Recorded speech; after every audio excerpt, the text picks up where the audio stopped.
hinamak na manugang. Kabanata 111. Matapos ayusin ni Alex Dixon ang trabaho ng kanyang asawa, paakyat na sana siya sa itaas nang biglang narinig niya ang tunog ng pagbukas ng pinto sa kanyang likuran. Tumingon siya at nakita niyang naglalakad si Albert Lewis na may masayang mukha. Nakita ni Alex Dixon ang masayang tingin ni Albert Lewis at hindi naiwasang magtanong, "Tay, anong magandang bagay ang naranasan mo?" "Ang swerte ko talaga ngayon." Nakangiting sabi ni Albert Lewis, "Pagkatapos kong kainin ang pill na binigay mo sa akin, hindi lang nawala ang sakit sa katawan ko, bumuti din ang diwa ko. Isa itong miracle pill. Pumunta lang ako sa Antique Street para mamasyal. Hulaan mo kung sino ang nakilala ko." "Sino?" Bumilis ang tibok ng puso ni Alex Dixon. Hindi kaya niloko na naman ang nagtitinda ang biyenan. Mabilis niyang tiningnan si Albert Lewis mula ulo hanggang paa at nakahinga ng maluwag. Sa kabutihang palad, walang laman ang mga kamay ni Albert Lewis at wala siyang kinuha. Humigop ng tsaa si Albert Lewis at misteryosong sinabi, "Anak, naaalala mo pa ba si Zang Hermano na nanloko sa atin sa Antique Street noong nakaraan?" "Naalala ko. Anong meron?" "Nakilala ko ang batang ito sa sandaling pumunta ako doon ngayon." Nagulat si Alex Dixon. "Tay, hindi ka na naman bumili ng paninda niya ha?" "Hindi." Kinawayan ni Albert Lewis ang kanyang kamay at masayang sinabi, "Ngayon ay alam na ni Zang Hermao na ako ang iyong biyenan, ibinente din ang tableta para sa akin." Kumunot ang noo ni Alex Dixon. Ang sinaunang jade pendant na ibinigay ni Zang Hermao sa biyenan ay malamang na peke, ngunit talagang tinulungan niya ang biyenan na ibenta ang gamot. "Ito ay kakaiba." "Anong pill?" "Ito ang gamot na ginawa mo para sa akin."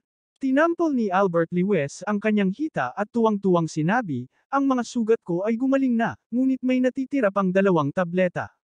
Nang mabalitaan ito ni Zang Hermao, sinabi niya na mayroon siyang bigas na ibebenta, "Pills para sa akin."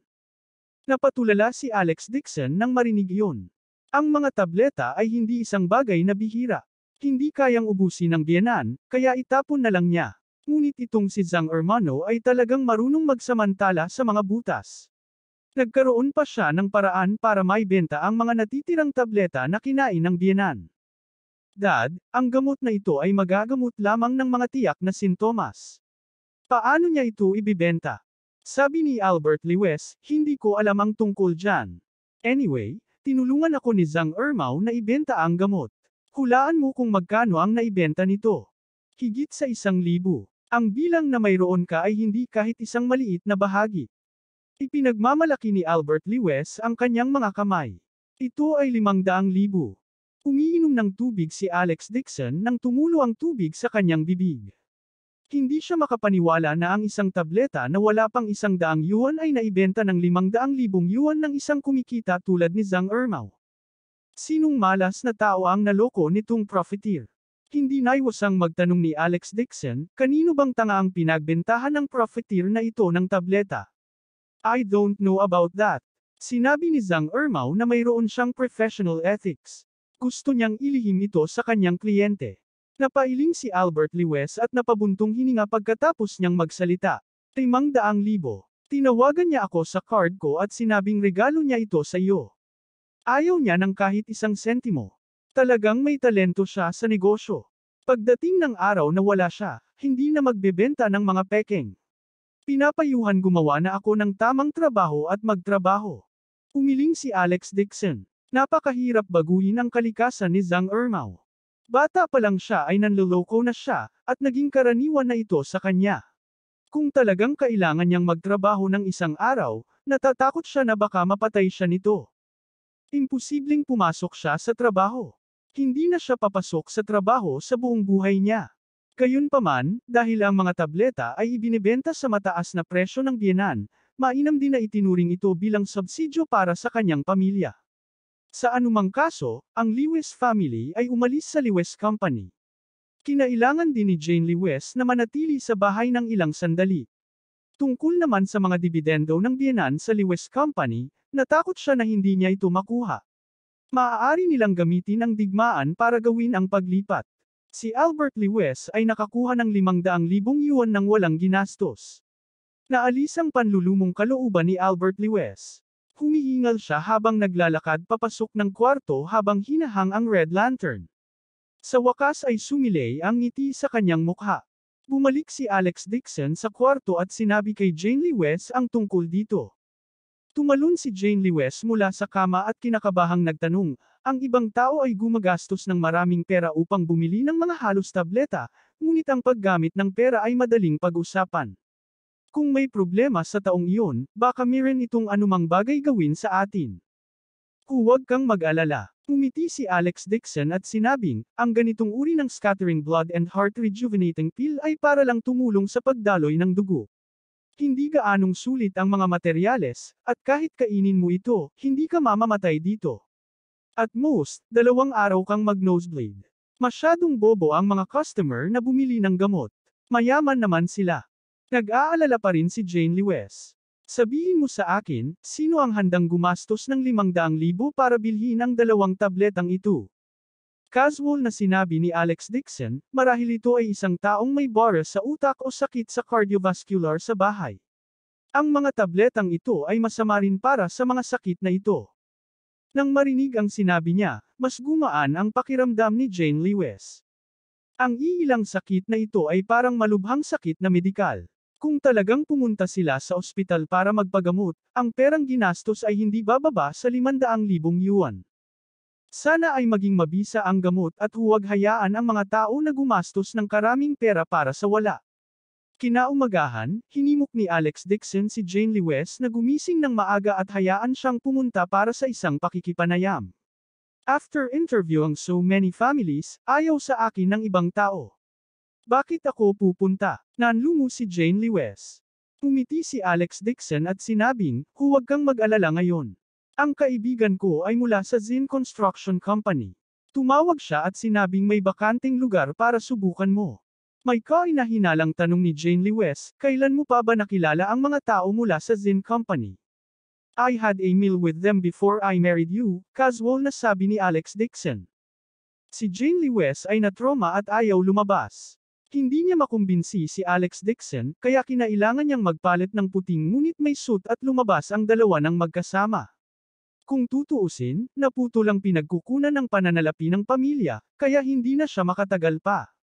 Kailangan niyang maghanap ng trabaho. Pinaalis ni Albert Lee West ang sasakyan at hinanap muli si Zhang Ermao. Kinailangang sumakay ng taxi ni Alex Dixon. Gayunpaman, ito ay kasalukuyang ang pinakamataas na oras ng trabaho. Mahigit kalahating oras silang naghihintay sa kalsada, ngunit hindi sila nakasakay ng taxi. Nang makaramdam ng inis si Jane Lee West, dahan-daang huminto ang isang itim na Rolls-Royce Phantom sa harapan nilang dalawa. Bumaba ang bintana at nagtatakang nagtanong ang nasa loob, Mr. Dixon, are you waiting for the car here? Where are you going? Boss Wang. Saglit ding natigilan si Alex Dixon. Hindi niya inaasahan na makaharap si Wang Zhengang sa daan. Hindi niya namamalayan, pupunta kami sa Zin Construction Company. What a coincidence. Pupunta rin ako doon. Ihahatid ko kayo. Saglit na nag-alinlangan si Alex Dixon. Hindi niya gustong magkaroon ng anumang malapit na relasyon sa Wang family, ngunit hindi sila makakuha ng taxi ngayon. Nag-isip siya sandali at sinabing, sige, guguluhin kita. Walang problema. Mabilis na bumaba si Wang Zhengang sa kotse at pinagbuksan sila ng pinto. Tuwang-tuwa siya. Iniisip niya kung paano sumipsip kay Alex Dixon nang makita niya si Alex Dixon sa tabi ng kalsada. Noong una, ayaw ni Wang Zhengang na pumunta sa Zin Construction Company, ngunit nang marinig niyang gustong pumunta ni Alex Dixon, agad siyang nagbago ng isip at inanyayahan silang dalawa sa kotse. Kabanata 112. Ang driver ay nagmamaneho sa harap, habang si Wang Zhengang ay nakaupo sa passenger seat. Casual niyang kausap si Alex Dixon. Alam niyang pupunta si Jane Lee West sa Zin Company para sa isang panayam. Umiti si Wang Zhengang at sinabing, madalas akong tinatawagan ng Zin Corporation kamakailan. Gusto nilang mamuhunan ng pamilya Wang sa isang bilog ng negosyo ng Silver Dragon Department Store.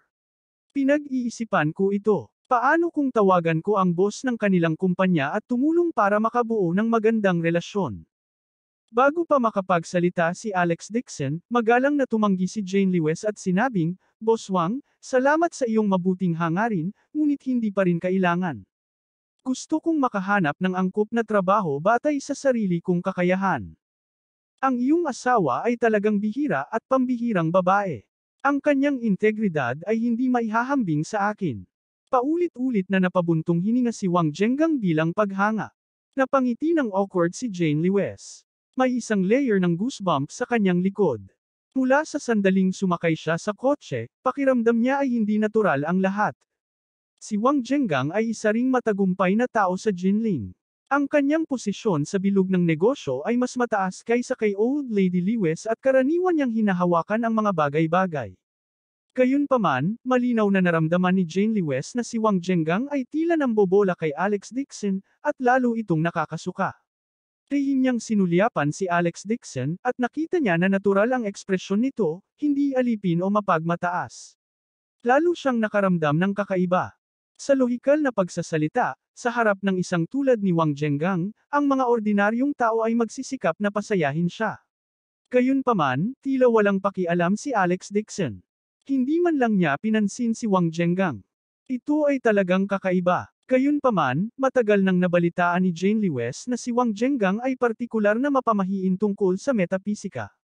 Bawat buwan, sa ika-15 at ika-30 ng bawat buwan, nagsusunog siya ng insenso sa bahay at nagbibigay galang sa Diyos ng fortune. Narinig din niya mula kay Albert Lewes na tinulungan siya ni Alex Dixon na tingnan ang feng shui. Naisip niya na baka ito ang dahilan. Ang mga feudal at mapamahing bagay na ito, hindi niya ito pinaniniwalaan. Ang isang marangyang kotse na walang 10 milyong dolyar ay makakaupo ng matatag. Bago pa man maramdaman ni Jane Lewes ang anumang bagay, nakaparada na ang sasakyan sa pasukan ng Zin Construction Company. Sa sandaling huminto ang sasakyan, mabilis na bumaba ng kotse si Wang Zhengang at pinagbuksan sila ng pinto. Muling nakaramdam ng kiliti si Jane Lewes. Matigas niyang sinabi, "Salamat, Boss Wang," at saka pumasok. "Master Dixon, maghihintay ako dito para lumabas kayo," sabi ni Wang Zhengang. Tumango si Alex Dixon sa kanya at sinabing, "Salamat sa paghatid sa amin dito, pero hindi mo kailangang maghintay dito. Hindi ko alam kung kailan ako lalabas. Pwede ka munang umalis." "Okay lang.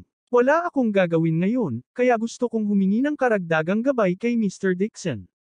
Umiti si Wang Zhengang ng papuri at sinabing, "Hindi maganda ang takbo ng negosyo ng Wang family, talagang nag-aalala ako."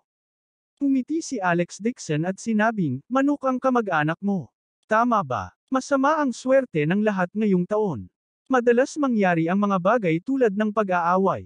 Bumili ka ng Chennai, caltrops, kangshu, fuling at iba pang halamang gamot, uminom ka pa, medicated baths para sa pantal. Hindi dapat ganoon kalala ang swerte mo.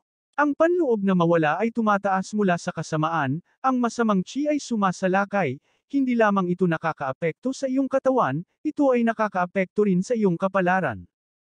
Ang kanyang mga salita ay nabigla kay Wang Zhengang. Maging ang kanyang mga eyeballs ay malapit nang lumabas sa kanilang mga socket. Pagkatapos magsalita ni Alex Dixon, tumalikod na siya at umalis. Bakas pa rin sa mukha ni Wang Zhengang ang pagkagulat. Maya-maya'y bumulong siya, "God, Master Dixon is really a master." Nakikita pa nga niya na may pantal sa loob ng hita ko, hindi niya alam ang tungkol sa asawa ko. Magalang siyang yumuko sa likuran ni Alex Dixon.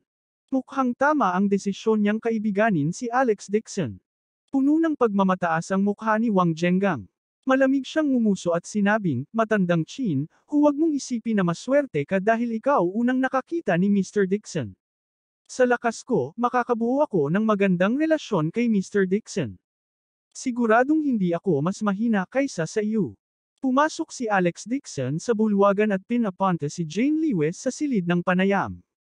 Nagpadala si Sung Yuluo ng mensahe sa kanya kinaumagahan, sinabing ang taong inayos niya para makapanayam si Jane Lewes ay itong Zin Construction Company. Kamakailan, ang Zin Company ay ginagawa ang kanilang makakaya upang bumuo ng Silver Dragon Department Store Business Circle. Naghahanap sila ng mga pamumuhunan sa lahat ng dako.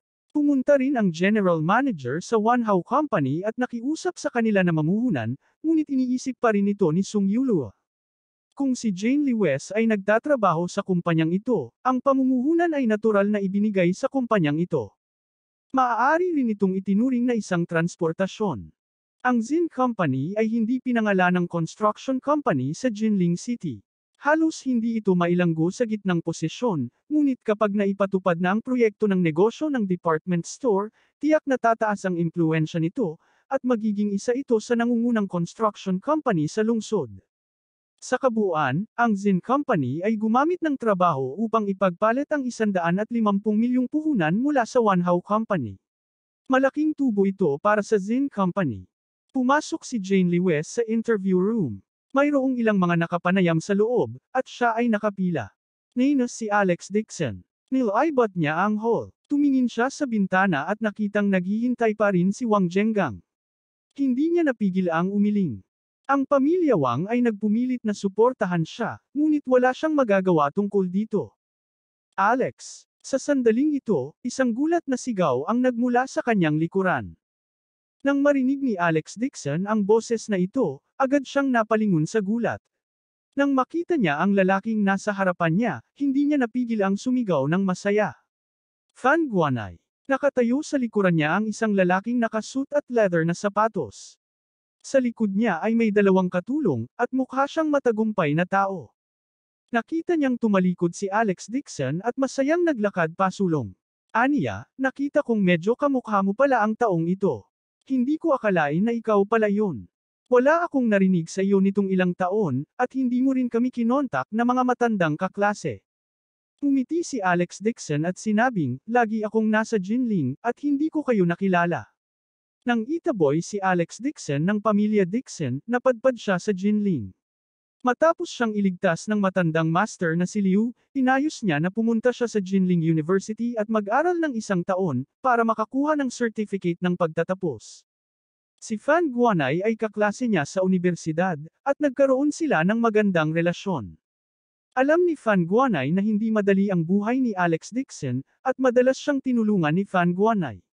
Gayunpaman, pagkatapos ng pagtatapos sa universidad, si Fan Guanay ay inayos ng kanyang pamilya na maging isang sundalo, at hindi pa siya nakita ni Alex Dixon. Tuwang-tuwa rin si Alex Dixon nang makita ang kanyang matandang kaklase, na ilang taon na niyang hindi nakikita, at nakipag-chat ng ilang sandali kay Fan Guanay. Hindi niya inaasahan na magiging matagumpay si Fan Guanay ngayon. Siya talaga ang Deputy General Manager ng Zin Construction Company. Anong Deputy General Manager? Nagpapakita lang ako sa labas. Mapait nang umiti si Fan Guanay at sinabing, ako ay umiinom, nakikihalubilo, nagsasalita tungkol sa mga proyekto, at namumuhunan araw-araw. Malapit nang malaglag ang aking buhok. At saka, ang new General Manager is from overseas. Ayaw niyang makakita ng magaspang na tulad ko. Mahirap ang mga araw ko, at gusto ko pa ring lumipat ng trabaho. Umiti si Alex Dixon at sinabing, ikaw na Mr. Fan, saan mo gustong pumunta? Pupunta ako sa construction company. Gusto kong pumunta sa Tianyuan Corporation, ngunit wala akong koneksyon at kwalifikasyon. Natawa si Fan Guanay sa sarili. Don't call me Mr. Fan. Magtatrabaho ako ngayon para pupunta ako sa libingan. Hindi ako ang vice-presidente. Tianyuan Corporation. Nag-isip sandali si Alex Dixon at sinabing, kung gusto mo talagang pumunta, hahanap ako ng kaibigan na magtatanong. Lumiwanag ang mga mata ni Fan Guanay. Alex, kilala mo ba ang mga tao mula sa Tianyuan Corporation? May kaibigan ako na parang nasa top management doon. Diretsyong sabi ni Alex Dixon, tatawagan ko siya at tatanungin ko siya ngayon. Alex, maraming salamat. Kakakita lang natin. I need your help. Tuwang-tuwa si Fan Guanay na hindi niya napigil ang tapikin ang balikat ni Alex Dixon. Mabuti sana kung nakita kita ng mas maaga. Tinawagan ni Alex Dixon si Sung Yulua at sinabi sa kanya ang tungkol kay Fan Guanay. Hiniling ni Sung Yulua kay Alex Dixon na maghintay sandali. Tumawag siya pagkaraan ng 10 minuto at hiniling kay Fan Guanay na pumunta sa Human Resources Department ng Tianyuan Corporation bukas. Pag-uusapan nila ang tungkol sa sweldo at sweldo. It's settled just like that. Natarante si Fan Guanay. Dilat na dilat ang kanyang mga mata at hindi may bilang ang kanyang ulo. Kabanata 113. Ang Tianyuan Corporation ay ang pinakamagandang construction company sa Jinling, at ang punong tanggapan nito ay matatagpuan sa Jing City. Ang kinabukasan nito ay walang limitasyon. Lahat ng nasa industriya ng konstruksyon ay gustong sumali sa kumpanyang ito. Gayunpaman, ang Tianyuan Corporation ay sikat sa pagiging mahirap makapasok. Napakahigpit ng kanilang mga pinuno, at kailangan nilang kumalap ng mga tao sa pamamagitan ng kanilang mga kakayahan. Kaya naman, nabigo ang mga gustong pumasok sa kumpanya sa pamamagitan ng iba't ibang koneksyon. Dati na rin siyang nagregalo sa kanila. Gumastos siya ng hindi bababa sa 100,000 yuan, ngunit nabigo pa rin siya. Gayunpaman, ang bagay na ito ay napakadali para kay Alex Dixon. Naayos niya ang bagay na ito sa pamamagitan ng ilang salita. Si Fan Guanay ay walang katulad na nasa sabik, ngunit medyo kaina-hinala din. Tanong niya, Alex, anong ginagawa mo ngayon? Naging high official ka. Umiti si Alex Dixon at sinabing, kasalukuyan akong walang trabaho at kakatanggal lang sa trabaho. May pabor sa akin ang upper echelons ng Tianyuan Corporation, kaya handa silang tumulong. Hindi ko talaga alam kung paano kita pasasalamatan. Hinawakan ni Fan Guanay ang kamay ni Alex Dixon ng mahigpit at sinabing, kung ganoon, gusto mo bang pumunta sa Tianyuan Corporation para magtulungan? Hindi. Umiling si Alex Dixon. Magpapahinga muna ako sa bahay. Ngayon, sasamahan ko ang asawa ko para magpa-interview. Nang marinig ni Fan Guanay ang panayam, mabilis siyang nagtanong sa paligid. Nang malaman niyang ang asawa ni Alex Dixon ay si Jane Lewis, sumimangot siya. I didn't expect her to be your wife. Alam mo ba na sinasabi ng construction company ng Lewis na hindi pa niya tinatanggal ang kontrata niya sa Lewis Company? Marami pa silang problemang naiwan, at ayaw nilang kumuha ng kahit na sino sa industriya. Kaya naman hindi nangangahas ang construction company na kumuha ng may problemang iniwan ng kasaysayan. Ganoon ba? Si Alex Dixon ay nakaramdam ng panghahamak sa kanyang puso. Kaya ganyan. Sa pagsasalita tungkol sa mga isyu sa moral, si Lewis Mingfeng at ang kanyang anak ay karaniwang halimbawa. Sinabi ni Fan Guanay, pupunta ako sa meeting ngayon. Ang design supervisor dito, si Han Qiang, ay kaklase din namin sa universidad. Magpapadala ako sa kanya ng mensahe at hihilingin sa kanya na ayusin niya. Inayos na ni Alex Dixon ang kanyang trabaho at hindi na kailangan ng pag-aalaga ni Fan Guanay, ngunit taos-puso si Fan Guanay sa pagtulong sa kanya, kaya ngumiti siya at sinabing, maraming salamat. Bakit ka nagpapasalamat sa akin? Noong college tayo, marami akong kinopya sa homework mo. Sa opisina, umupo si Han Qiang sa likod ng kanyang mesa at ipinatong ang kanyang mga paa sa mesa. Excited niyang hinawakan ang phone niya at nakipag-chat sa ibang babae sa phone niya. Sa sandaling ito, isang mensahe ang nag-pop up sa kanyang telepono. Si Han Qiang ay naiinip. Walang gana niyang binuksan ang mensahe at kumunat ang noo. Puno ng gulat ang mukha niya. Pagkatapos niyang basahin ang message ay ngumiti siya at winagiway ang phone niya sa katabi niya. Hulaan mo kung sino ang nakilala ko. Isang lalaki at isang babae ang nakaupo sa reception sofa sa opisina. Nakasuot ng low-cut tight skirt ang babae at naglabas ng nakakaakit na aura. Tinanong niya, sino ito? Alex Dixon. Pagkatapos magsalita ni Han Qiang, agad niyang sinabing may pagkadismaya, hindi ko akalain na pupunta talaga siya sa kumpanya ko. Kwadrado ang mukha ng lalaki sa sofa at nagtatakang nagtanong, bakit siya nandito? Sinabi ni Han Qiang na may pagkadismaya, pumunta ang kanyang asawa sa ating kumpanya upang maghanap ng trabaho. Hindi ko alam kung saan niya narinig ang tungkol kay Mr. Fan. Talagang humingi siya ng tulong kay Mr. Fan. Nagpadala sa akin si Mr. Fan ng mensahe at sinabihan ako, na ayusin ko ang asawa niya. Tanong ng nakakaakit na babae, hindi natin siya nakita sa reunion nitong ilang taon. Ano ang ginagawa niya? Ano ang ginagawa niya? Nagkibit-balikat si Han Qiang sa panghahamak. Ako ang nag-organize ng reunion pero ayokong tawagan siya. Alam kong nasa Jinling si Alex Dixon pero kung tatawagan ko siya, mawawala lahat ng mukha namin. Mabilis na nagtanong ang lalaking parisukat, ano ang nangyari sa kanya? Umisi si Han Qiang at sinabing, napunta siya sa matrilocal na manugang at inuutusan siya ng kanyang asawa araw-araw. Hindi siya nagtatrabaho, kaya umaasa siya sa kanyang asawa. Ano? Natigilan ang kaakit-akit na babae, at pagkatapos ay ipinakita niya ang isang hitsura ng paghamak. Buti na lang at hindi mo siya tinawag. Kung alam ng iba na kaklase niya tayo, ibinaba na nila ang status natin. Lahat sila ay kaklase ni Alex Dixon sa kolehiyo. Ang pangalan ng kaakit-akit na babae ay Sung Chun, at ang pangalan ng lalaki ay si Liu Jianhuo. Dumating silang dalawa para hanapin si Han Qiang, nagbabalak na makahanap ng trabaho sa Zin Company. Pumuso si Han Qiang at sinabing, kung hindi lang si Mr. Fan ay nagpapadala sa akin ng text para alagaan siya, hindi ko siya gustong makita. Noon, nakita kong hindi siyang darating, ngunit hindi ko alam na lalala pa siya. Natatakot ako na baka siya ang pinakamasamang tao sa klase namin.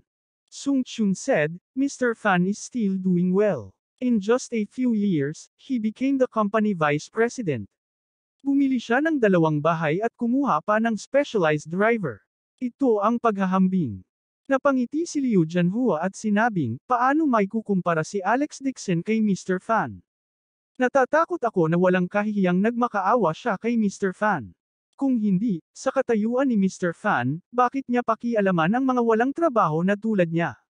Nang banggitin si Mr. Fan, ang mukha ni Han Qiang ay nagpakita ng isang ngiti at nagmamalaking sinabi, Mr. Fan is very capable. Alex Dixon is nothing. Mr. Fan told me that he would recommend me to be the vice president. Pagkatapos niyang sabihin iyon, kumuha siya ng sigarilyo at mukhang tuwang-tuwa sa sarili. Mabilis na sinabi ni Sung Chun, President Han, mula ngayon, mangyaring alagaan mo ako. Si Liu Jianhuo ang nagkusa na magsindi ng sigarilyo para kay Han Qiang. President Han, huwag mong kalimutan ang tungkol sa amin mula ngayon. Siyempre, matandang kaklase tayong lahat, ipinapangako kung aalagaan kita ng mabuti. May pagmamalaki sa mukha ni Han Qiang. Mukha siyang general manager. Sa sandaling ito, itinulak ang pinto ng opisina at pumasok si Alex Dixon. Tumingin siya kay Han Qiang at nakita ang 2 pang tao. Nagulat siya at napangiti. What a coincidence! Nandito kayong lahat. Narito si Alex Dixon. Umupo si Han Qiang sa upuan at ngumiti. Halika, pasok ka at maupo ka. Pumasok si Alex Dixon sa opisina at tumingin sa paligid. 2 lang ang reception sofa sa opisina. Nakaupo sa kanila ang 2 niyang kaklase sa high school. Wala silang balak na isuko ang kanilang mga upuan, kaya tumayo na lamang siya. Magiliw na ngumiti si Sung Chun at sinabing, Alex Dixon, walang balita sa iyo nitong ilang taon. Saan ka nagtatrabaho? Hindi ako nagtatrabaho. Nakatira ako sa bahay ng aking biyenan, sabi ni Alex Dixon. Isang panunuya ang sumilay sa mga mata ni Han Qiang. Nakipagpalitan siya ng sulyap kay Liu Jianhuo nang hindi kumukumot. Sure enough, matrilocal son-in-law siya.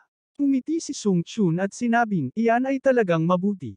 Ngayon na ang industriya ay nasa masamang kalagayan, maaari kang manatili sa bahay at maiwasan ang pressure ng trabaho. Oo. Umiti din si Alex Dixon at sinabing, hindi madaling maghanap ng trabaho kahit saan ngayon. Trabaho rin ito para sa matrilocal na manugang.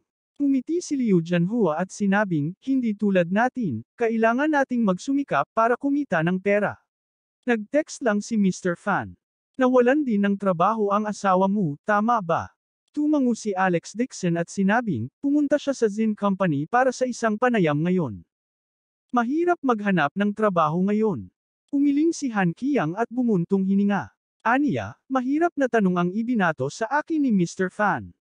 Walang posisyon na angkop para sa iyong asawa sa kumpanya, ngunit hindi mahalaga.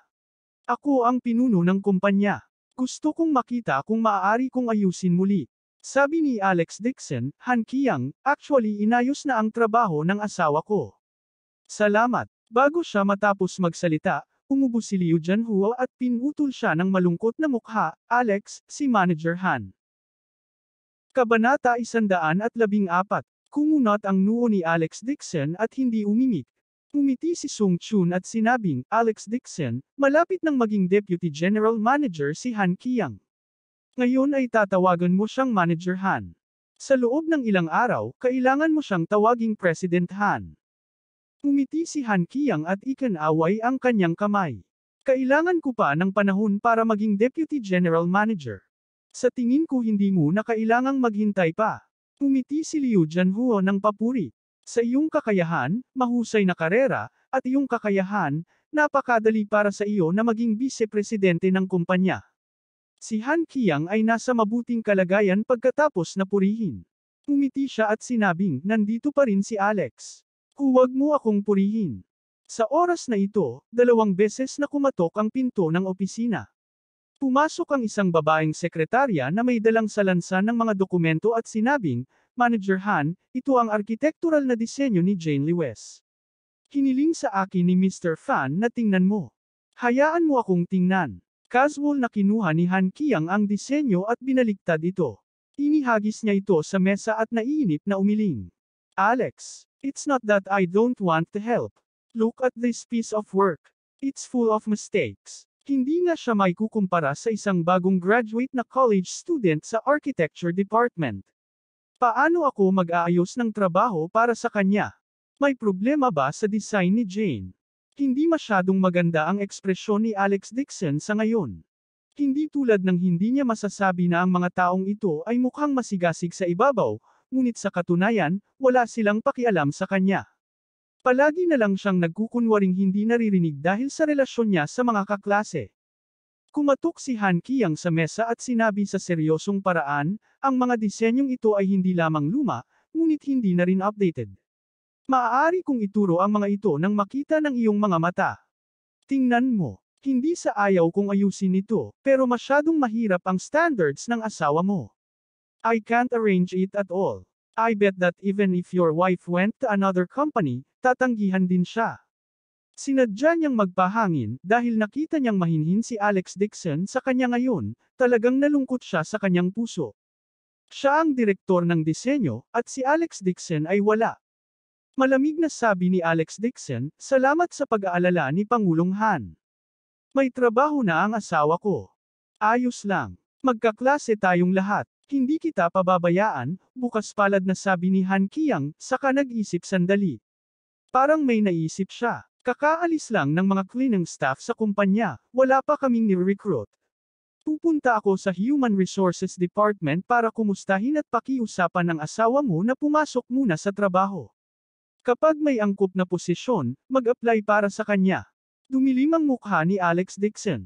Ang kanyang asawa ay isang nag-aaral sa Departamento ng Arkitektura, ngunit hiniling sa kanya ni Han Qiang na maging isang tagapaglinis. Mababa ang tingin ni Han Qiang sa kanila. Agad siyang tumanggi, no need. You can keep such a good job.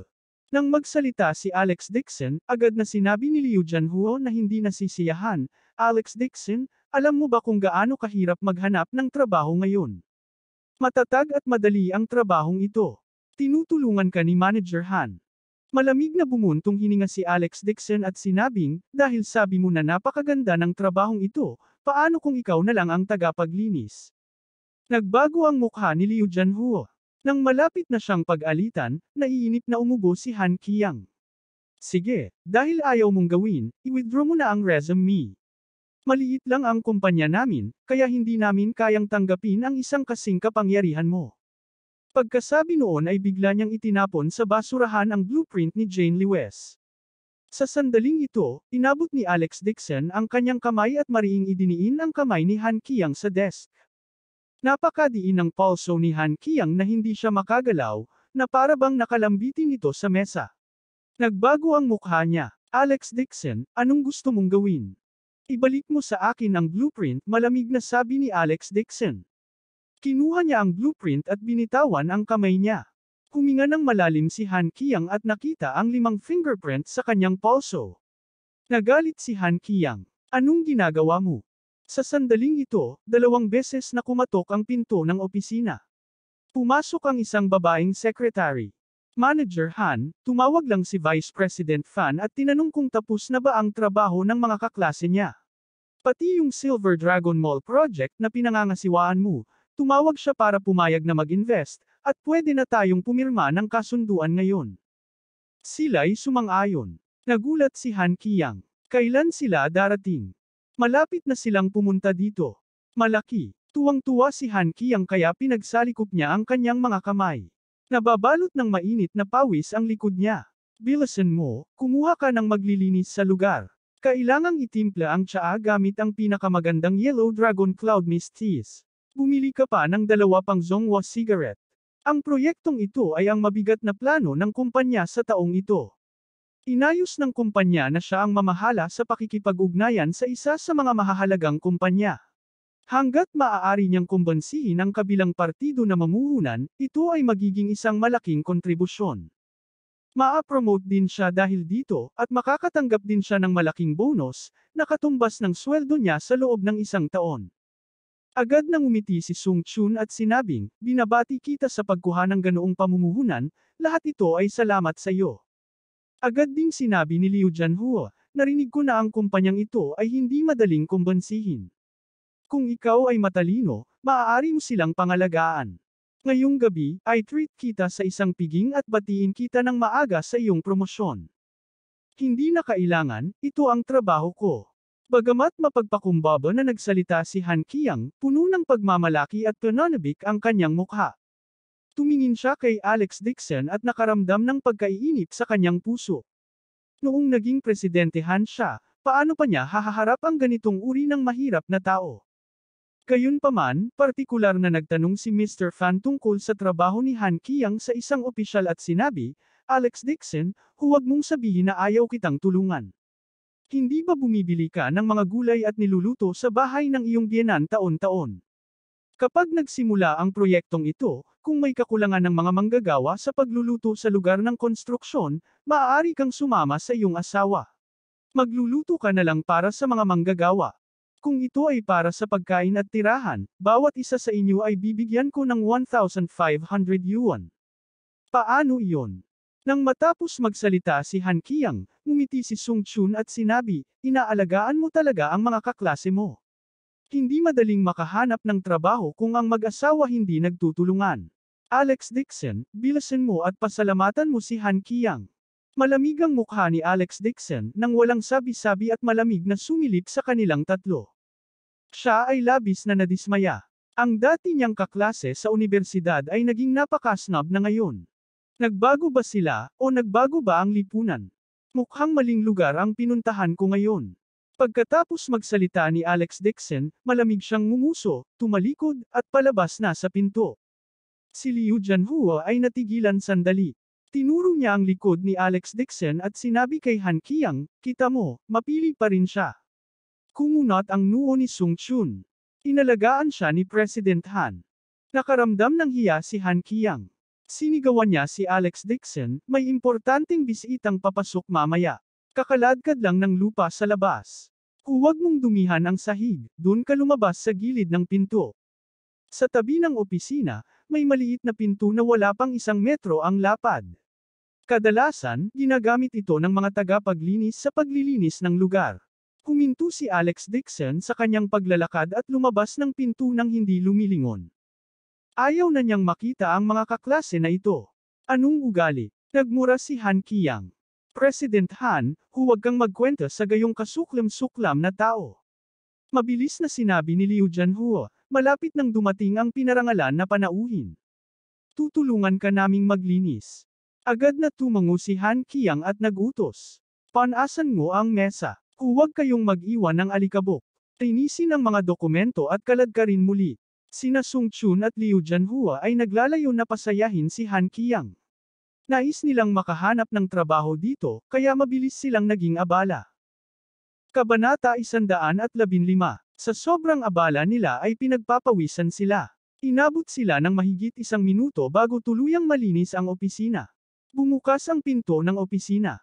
Pumasok muli ang babaeng sekretarya at awkward na sinabi, Manager Han, sinabi ng kagalang-galang na panauhin na gusto niyang maghintay ng isang tao, ngunit ayaw niyang pumasok. Hiniling niya sa iyo na tumayo sa kalsada at makipag-usap. Mag-uusap kami sa daan. Natigilan si Han Qiang, ngunit agad siyang tumango ng maingat. Siyempre, pupunta ako ngayon. Kung makukuha niya ang puhunang ito, hindi siya basta-basta makakatayo at makapagsalita. Kahit nahilingin sa kanya ng panauhin na lumuhad at magsalita, hindi magdadalawang isip si Han Qiang. Mabilis na inutusan ni Han Qiang sina Sung Chun at Liu Jianhua na kunin ang mga dokumento. Personal niyang bitbit ang brewed cloudy mist tea at sabi na lumabas ng office building. Espesyal din siyang nagdala ng parasol para kay Liu Jianhua para hawakan ng payong ang mga bisita mamaya para hindi mainitan ng sikat ng araw. Isang grupo ng mga tao ang lumabas ng pinto na may mga dokumento at tasa sa kanilang mga kamay at mga payong sa kanilang mga kamay. Iisipin ng mga hindi nakakaalam na nasa biyahe ang emperador. Nang lumabas sila ng opisina, nakita ni Han Qiang ang isang bagong Rolls-Royce Phantom na nakaparada sa gilid ng kalsada. Isang lalaking nasa katanghaliang gulang na nababalutan ng mga branded na gamit ang nakatayo sa tabi ng kotse at tumatawag sa telepono. Sinabi ni Liu Jianhuo nang may paghanga, tingnan mo ang kanyang sasakyan. Wala siyang 1 o 2 milyon sa bahay. Paano niya kayang bilhin ang kotseng ito? Tiningnan din ito ni Sung Chun na may mapupulang mga mata at sinabing, hindi ko akalain na makakayanan ni Alex Dixon ang ganoong karangyang sasakyan sa susunod niyang buhay. Hindi siya karapat-dapat na magmaneho ng kotseng ito. Umisi si Han Qiang at mabilis na yumuko para batiin siya. Boss Wang, ikaw. Kumaway si Boss Wang sa kanya, senyales na tumahimik siya. Nagpatuloy siya sa pagtawag. Hindi mo pa ba nakukuha lahat ng Chinese medicines? Ganun na ba kahirap para sa akin na humanap kayong lahat ng medicinal herb? Sige, pagbalik ko, pag-uusapan natin ito. Nang marinig ito, naramdaman ni Han Qiang na dumating na ang pagkakataon. Nagmamadali siyang nagtanong, Boss Wang, anong mga halamang gamot ang gusto mong bilhin? Mayroon akong pantal. Ang makajos na doktor ay nagreseta ng isang race eta, ngunit ang ilang mga halamang gamot ay medyo bihira at hindi matagpuan sa ngayon. Mabilis nang umiti si Liu Jianhuo at sinubukan siyang pasayahin. Mayroon akong kaibigan na pinuno ng mga gamot na Chino. Tutulungan kitang magtanong. Sinabi ni Boss Wang, ito ay medyo nakakagulo, tama ba? Hindi ito magulo. Mabilis nang umiti si Han Qiang at sinabing, kaklase ko siya sa universidad. Huwag kang mag-alala. Sige na. Makalipas ang 10 minuto, natapos ni Han Qiang ang lahat ng mga halamang gamot na hiniling ni Boss Wang sa pamamagitan ni Liu Jianhuo. Tuwang-tuwa si Boss Wang at sinabing, nakakapanatag talaga ang trabaho ni Little Han. Ililipat ko sa iyo mamaya ang pera para sa mga sangkap na panggamot. Umiti si Han Qiang at sinabing, hindi mo kailangang magbayad para sa ganitong uri ng kaunting kabutihan. Ito ay kaunting kabutihan lamang mula sa akin at kay Boss Wang na nagtutulungan. Paano ko matatanggap ito? Hindi naman mahal. It's a token of my appreciation. Please accept it, Boss Wang. As long as you are healthy, we can rest assured. Umiti si Boss Wang at sinabing, sige. Sa hinaharap, kung may pagkakataon, ililibre kita ng pagkain. Kung mayroon akong magandang proyekto, maaari tayong magtulungan muli. Salamat, Boss Wang, sa iyong pagpapahalaga. Tuwang-tuwa si Han Qiang. Mukhang tama ang pambabolo na ito. Hindi lang ito makakatulong sa kanya na pumirma sa investment agreement, makakatulong din ito sa kanya na makakuha ng pabor mula kay Boss Wang. Agad niyang hiniling kay Sung Chun na ilabas ang impormasyon at hilingin kay Boss Wang na tingnan. Kinuha ni Boss Wang ang kontrata at tinitingnan ito minsan-minsan. Maingat na tanong ni Han Qiang, Boss Wang, sino ang hinahanap mo? I am waiting for a friend. Pinadala ko lang siya sa kumpanya mo para sa isang interview, sabi ni Boss Wang. Natigilan si Han Qiang, at isang ideya ang pumasok sa kanyang isipan. Nakapanayam din ngayon ang asawa ni Alex Dixon. Siya kaya. Umiling siya at ngumisi ng masama. Sa katayuan ni Alex Dixon bilang basura, paano siya magkakaroon ng mga kwalifikasyon para kaibiganin si Chief Wang? Gayunpaman, nagtanong pa rin si Han Qiang, Boss Wang, may ilang interviewees na darating sa kumpanya ngayon. Maaari ko bang malaman kung sino ang iyong kaibigan? Babatiin ko ang Human Resources Department at aalagaan ko siya. Magaling, ang pangalan niya ay. Kumunot ang noo ni Boss Wang.